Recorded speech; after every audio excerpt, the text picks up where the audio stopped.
Hello everyone, student corner চ্যানেলে সকলকে স্বাগত জানাই। আজকে আরেকটি নতুন প্র্যাকটিস সেট নিয়ে তোমাদের সঙ্গে আলোচনা করব।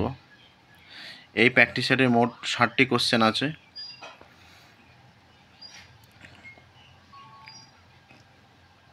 ভালো করে দেখতে থাকো প্রশ্নগুলি, আশা করি ভালো লাগবে। আর ভালো লাগলে ভিডিওটি লাইক কমেন্ট শেয়ার করবে।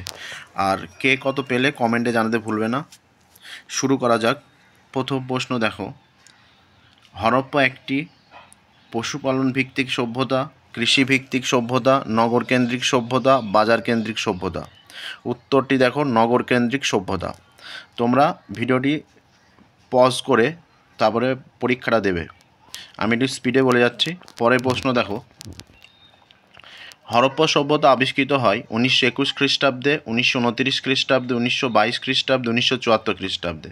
উত্তরটি দেখো, 1921 খ্রিস্টাব্দে। পরের প্রশ্ন, মহেঞ্জোদারো আবিষ্কৃত হয় 1921, 1922, 1929, 1974? উত্তরটি হবে অপশান বি, 1922 খ্রিস্টাব্দে। পরের প্রশ্ন দেখো, হরপ্পা সভ্যতার বাড়িগুলি কী দিয়ে তৈরি হতো? কাদা মাটি দিয়ে, কাঠ দিয়ে, পোড়া ইট দিয়ে, না পাথর দিয়ে? অপশান সি, পোড়া ইট দিয়ে তৈরি হতো। পরের প্রশ্ন দেখো, ঢোলাভিরা কেন্দ্রে আবিষ্কৃত হয়েছে স্নানাগার, বড় ইমারত, শস্যাগার, জলাধার? এটা উত্তর হবে ডি, জলাধার। পরের প্রশ্ন দেখো, লোথাল কথার অর্থ কী? লোথাল কথার অর্থ মৃতের স্তূপ, মৃতের স্থান, মৃতের সমাধি, না মৃতের দেশ? এটা হবে মৃতের স্থান, অপশন বি। পরের প্রশ্ন দেখো, লোথাল অবস্থিত কোন নদীর তীরে? ভোগাবর, যমুনা, নর্মদা, সিন্ধু? এর উত্তর হবে এ, ভোগাবর নদীর তীরে। পরের প্রশ্ন দেখো, ইন্দো আর্য ভাষার সবথেকে পুরনো সাহিত্য?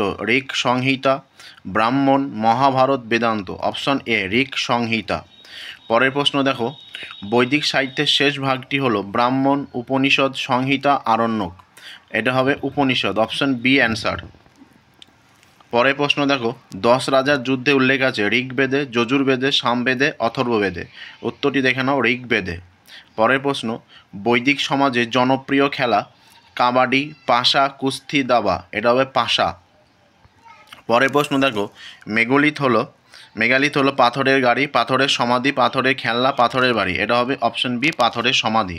পরের প্রশ্ন দেখো, মেগালিথ পাওয়া গেছে এমন একটি জায়গা? অপশনগুলো দেখো, হস্তিনাপুর, বুর্জহোম, হরপ্পা, লোথাল? অপশন বি হবে বুর্জহোম। পরের প্রশ্ন দেখো, কোনটি আলাদা? ব্রাহ্মণ, ক্ষত্রিয়, শূদ্র, নিপৃতি? এখানে উত্তর হবে ডি, অপশন নিপৃতি আলাদা। পরের প্রশ্ন দেখো, ষোড়শ মহাজনপদের মধ্যে শেষ পর্যন্ত বেশি শক্তিশালী হয়ে ওঠে মগধ, অস্মক, অবন্তী, কোশল? এটা হবে অপশান এ, মগধ। পরের প্রশ্ন দেখো, দক্ষিণ ভারতের একমাত্র মহাজনপদ হলো অবন্তী, মগধ, অস্মক, কোশল? অপশান সি, অস্মক হবে। পরের প্রশ্ন দেখো, জৈন ধর্মের প্রধান প্রচারককে বলা হতো কেবলিন, মহাবীর, তীর্থঙ্কর, পার্শ্বনাথ? এটা হবে তীর্থঙ্কর, অপশান সি। পরের প্রশ্ন দেখো, পঞ্চম মহাব্রতের পঞ্চম নীতিটি কে প্রবর্তন করে? অপশান পার্শ্বনাথ, গৌতম বুদ্ধ, অজাতশত্রু, মহাবীর? এখানে উত্তর হবে মহাবীর, অপশান ডি, কিন্তু অপশানগুলো দেওয়া হয়নি। পরের প্রশ্ন দেখো, সূত্রপিটক ও বিনয়পিটক সংকলন করা হয় এ, প্রথম বৌদ্ধ সঙ্গীত, বি, দ্বিতীয় বৌদ্ধ সঙ্গীত, তৃতীয় বৌদ্ধ সঙ্গীত, চতুর্থ বৌদ্ধ সঙ্গীত? এর উত্তর হবে প্রথম বৌদ্ধ সঙ্গীত। পরের প্রশ্ন, দ্বিতীয় বৌদ্ধ সঙ্গীত অনুষ্ঠিত হয় কালাশোকের আমলে, অশোকের আমলে, বিন্দুসারের আমলে, আর কনিষ্কের আমলে? উত্তর হবে এ, কালাশোকের আমলে। পরের প্রশ্ন, পুরুষ রাজত্ব ছিল যে দুটি নদীর মাঝখানে? এটি হবে ঝিলাম ও চেনাব, গঙ্গা ও যমুনা, গোদাবরী ও কৃষ্ণা, কৃষ্ণা ও কাবেরী? উত্তর হবে এ, ঝিলাম ও চেনাব। পরের প্রশ্ন দেখো, গোড়ার দিকে যে মৌর্য সম্রাট খুব নিষ্ঠুর ছিলেন? বিন্দুসার, অশোক, চন্দ্রগুপ্ত, কুণাল? অপশান দেখো, এর উত্তর হবে অশোক। গোড়ার দিকে যে সম্রাট খুবই নিষ্ঠুর ছিলেন, এটা হচ্ছে অশোক। পরের প্রশ্ন দেখো, মেগাস্থেনিসের লেখা থেকে যে নগরের প্রশাসনিক কার্যকলাপের কথা জানা যায়? বৈশালী, থানেশ্বর, পাটলিপুত্র, কৌশাম্বী? এর উত্তর হবে পাটলিপুত্র। পরের প্রশ্ন দেখো, 24 নম্বর প্রশ্ন, মহাস্থানগড়ে প্রাপ্ত মৌর্য শিলালেখটি যে লিপিতে লেখা তা হলো ব্রাহ্মী, প্রাকৃত, পালি, সংস্কৃত? এর উত্তর হবে এ, ব্রাহ্মী।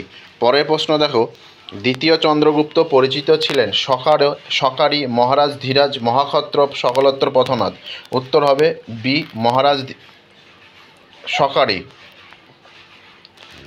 পরের প্রশ্ন দেখো, ভারতের প্রথম সাম্রাজ্যের নাম। মৌর্য সাম্রাজ্য, গুপ্ত সাম্রাজ্য, শুঙ্গ সাম্রাজ্য, কুষাণ সাম্রাজ্য। উত্তর হবে এ মৌর্য সাম্রাজ্য। পরের প্রশ্ন, প্রিয়দর্শী বলা হতো অশোককে, পুরুকে, মহাপদ্মানন্দকে, ধনানন্দকে। এটা অপশান এ অশোককে। পরের প্রশ্ন, ভারতীয় উপমহাদেশে সোনার মুদ্রা প্রথম চালু করেন Kujula Kadphises. Option B Kanishka, option C Huvishka, option D Vima Kadphises. উত্তরটি দেখে নাও, ভীম কদফিসেস। পরের প্রশ্ন দেখো, কনিষ্কের রাজধানী ছিল পুরুষপুর, মগধ, কৌনজ, কলিঙ্গ। এর উত্তর হবে পুরুষপুর। পরের প্রশ্ন, সাতবাহনদের শ্রেষ্ঠ রাজা ছিলেন সাতকর্ণী, অশোক, শিমুখ, কনিষ্ক। উত্তর হবে সাতকর্ণী। পরের প্রশ্ন, কলিঙ্গরাজ খারবেল কোন বংশের শাসক ছিলেন? নন্দ, হর্যঙ্গ, চেদি, পুষ্যভূত। এটা হবে চেদি বংশের। পরের প্রশ্ন দেখো, গুপ্ত আমলে বৈদেশিক বাণিজ্যের জন্য একটি গুরুত্বপূর্ণ বন্দর লোথাল, হলদিয়া, কাবেরীপট্টিনম, তিরুবনন্তপুরম। এটা হবে সি কাবেরীপট্টনম। পরের প্রশ্ন, সুদর্শন হ্রদ অবস্থিত ছিল কৌনজ, কালীবাঙ্গান, কাথিয়াওয়াড়া, তাম্রলিপ্ত। এটা হবে কাথিয়াওয়াড়ে। পরের প্রশ্ন দেখো, পঞ্চতন্ত্রের ভাষা ছিল পালি, প্রাকৃত, সংস্কৃত, ভোজপুরি। উত্তর হবে সংস্কৃত। পরের প্রশ্ন, গুপ্ত যুগের একজন বিখ্যাত কবি নাট্যকার ছিলেন কালিদাস, ভাস, অশ্ব ঘোষ, বিষ্ণু শর্মা। উত্তর হবে কালিদাস। পরের প্রশ্ন দেখো, জীবক ছিলেন একজন গণিতবিদ, রসায়নবিদ, চিকিৎসক, জ্যামিতজ্ঞ। এটা হবে চিকিৎসক। পরের প্রশ্ন দেখো, সূর্য সিদ্ধান্ত বইটি কার লেখা? ব্রহ্মগুপ্ত, আর্য সিদ্ধান্ত, আর্যভট্ট, বরাহমিহির, সুশ্রুত। এর উত্তর হবে বরাহমিহির। পরের প্রশ্ন, কার্লসবার্গ ডিক্রি ঘোষিত হয়েছিল অস্ট্রিয়া, ইটালি, জার্মানি, ফ্রান্স। এটা হবে অস্ট্রিয়া, অপশন এ। পরের প্রশ্ন দেখো, কোন বছর ফ্রাঙ্কফুর্টের চুক্তি স্বাক্ষরিত হয়? 1830, 1848, 1852, 1871। এর উত্তর হবে 1871, অপশান ডি। পরের প্রশ্ন, ইউরোপের রুগন মানুষ বলা হতো ফ্রান্স, গ্রিস, ইটালি, তুরস্ক। এর উত্তর হবে ডি তুরস্ককে। পরের প্রশ্ন, কোন দেশে লুটাইট দাঙ্গা হয়েছিল? Russia, France, England, Germany. এটা হবে ইংল্যান্ড। পরের প্রশ্ন দেখো, তিয়ানসিনের সন্ধি স্বাক্ষরিত হয় 1842 খ্রিস্টাব্দে, 1858 খ্রিস্টাব্দে, 1859, 1860। এর উত্তর হবে 1858 খ্রিস্টাব্দে। পরের প্রশ্ন, আধুনিক রাশিয়ার জনক ছিলেন চতুর্থ আইভান, দ্বিতীয় নিকোলাস, পিটার দ্য গ্রেট, দ্বিতীয় আলেকজান্ডার। এটা হবে অপশন এ চতুর্থ আইভান, না সরি ভুল, এটা হবে পিটার দ্য গ্রেট। পরের প্রশ্ন দেখো, সেরাজাভোর রাজধানী ছিল সার্বিয়া, অস্ট্রিয়া, বসনিয়া, হাঙ্গেরি। এটার উত্তর হবে বসনিয়া। পরের প্রশ্ন দেখো, ইয়ং ইতালি দল প্রতিষ্ঠিত হয় 1828 খ্রিস্টাব্দে, 1829 খ্রিস্টাব্দে, 1830 খ্রিস্টাব্দে, 1832 খ্রিস্টাব্দে। এরা হবে 1830। পরের প্রশ্ন দেখো, কূটনীতির জাদুঘর বলা হয় বিসমার্ক, নেপোলিয়ানকে, ক্যাসালেরিকে, কাভুরকে। উত্তর হবে বিসমার্ককে বলা হয় কূটনীতি জাদুঘর। পরের প্রশ্ন, প্যারিসের শান্তি সম্মেলন কবে হয়েছিল? 1916, 1917, 1919, 1920। এটা হবে 1919। পরের প্রশ্ন দেখো, রাশিয়ার প্রথম যার উপাধি গ্রহণ করে? এটা হবে প্রথম আলেকজান্ডার, দ্বিতীয় আলেকজান্ডার, প্রথম আলেকজান্ডার, দ্বিতীয় আলেকজান্ডার, দ্বিতীয় নিকোলাস ও চতুর্থ আইভান। উত্তরটা হবে চতুর্থ আইভান। পরের প্রশ্ন দেখো, প্রথম বিশ্বযুদ্ধের সূচনা কোন দেশটি যোগদান করেনি? রাশিয়া, মার্কিন যুক্তরাষ্ট্র, ইংল্যান্ড, হল্যান্ড। এর উত্তর হবে ইংল্যান্ড। পরের প্রশ্ন, স্পেনের সংসদকে কি বলা হতো? জেমস্টব, ডুমা, রাইক্সট্যাগ, কর্টেস। এর উত্তর হবে কর্টেস। পরের প্রশ্ন, চোলদের রাজধানী ছিল কৌনজ, কর্নাট, তাঞ্জোর, হাম্পি। এর উত্তর হবে তাঞ্জোর। পরের প্রশ্ন, বখতিয়ার খলজি মারা যায় 1206 খ্রিস্টাব্দে, 1306, 1406, 1506। উত্তর হবে 1206 খ্রিস্টাব্দে। পরের প্রশ্ন দেখো, রামচরিত গ্রন্থটি লেখা হয়েছিল বাংলা, সংস্কৃত, হিন্দি, ইংরেজি। উত্তর হবে বি সংস্কৃত। পরের প্রশ্ন, সিজদা ও পাইবস প্রথা কে চালু করে? কুতুবুদ্দিন, গিয়াসুদ্দিন, ইলতুৎমিশ, আলাউদ্দিন খলজি। উত্তর হবে গিয়াসুদ্দিন বলবন। পরের প্রশ্ন, ঘরগড়ার যুদ্ধ কবে হয়? 1530 খ্রিস্টাব্দে, 1529 খ্রিস্টাব্দে, 1539 খ্রিস্টাব্দে, 1540 খ্রিস্টাব্দে। উত্তর 1529 খ্রিস্টাব্দে। পরের প্রশ্ন, রেগুলেটিং আইন কবে পাশ হয়? 1760, 1761, 1762, 1773, 1773।